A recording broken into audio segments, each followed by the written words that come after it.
Kanya lang yan. Ayun o yun.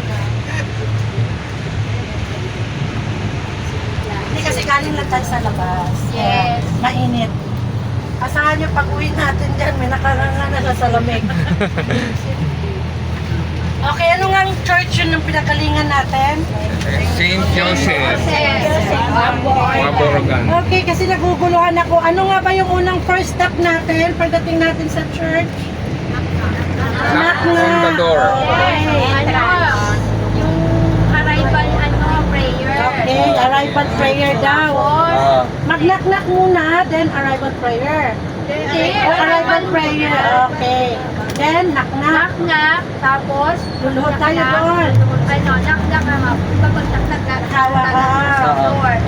Luluhod, tapos pag I-pray natin tong Entering. Upon pray enter. na to. entering Oh, na ito. entering. Sa right side. Individual na yun. Okay.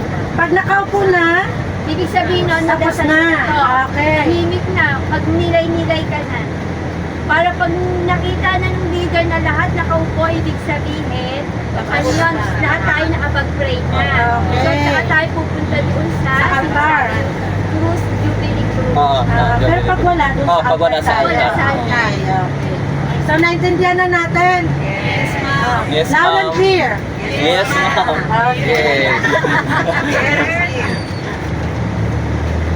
Kanina ako ba yun? Nakaupo na ako.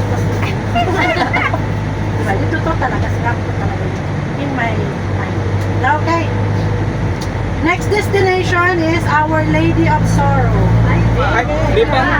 St. Andrew. Cathedral tayo, Ay, cathedral. St. Andrew pa pala. Pinapadali ko kasi ang haba. Meron akong sorrow dito. Makikita ko. Okay. Everybody listen. Hirap kayo magbasa. English pa. Okay. Saan saan ang location ng St. Andrew? Nakakita na kayo nun? Yes. Ikaw, sister, hindi pa, no? Ngayon, first time mo dyan. Ayan, First time. First time. The St. Joseph Paris Church in Las Piñas. Ano ba to? St. Andrew na, St. Andrew. Ganun nakasulat eh. Di pa kayo yung magkaano yun? Parang Okay, yan na.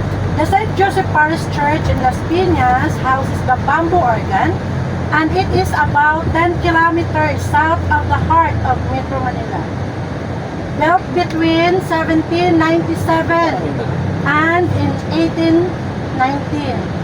The church has an earthquake.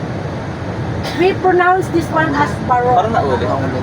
Parang nauli. Hindi siya Baroque. Hindi na. Baroque. Yung Di ba yung ano nauli? ni Tarzan. Check mo nga yung copy. Ah, okay. Ang ibig sabihin ng Baroque, sinatch ko din yan, para alam natin. A style of European. Yun ang ibig sabihin nun.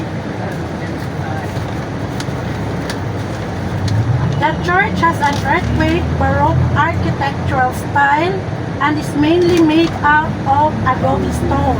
Okay. Di ba galing talaga yan sa kanila, yung mga adobe talaga. So, ginaya lang dito sa atin.